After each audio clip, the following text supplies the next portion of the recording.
Hi, my name is Dean Neville, and the object I have chosen to speak about today is my family. My family is a huge part of my life, and the last 9 months being living away from home has been one of the hardest things I've ever had to do. I usually get to see them every day, and henceforth have sort of forgotten how much they mean to me until I wasn't able to see them every day. First off is my mum, Suzanne.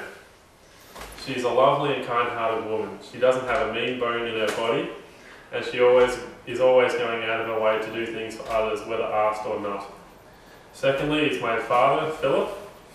He's a dedicated and hard-working man. Truth be told, I doubt I've ever seen a harder working person in my life.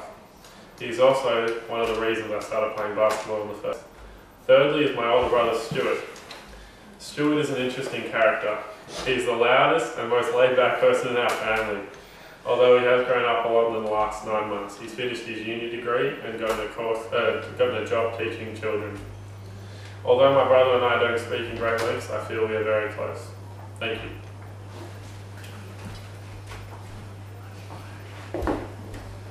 Was that long enough?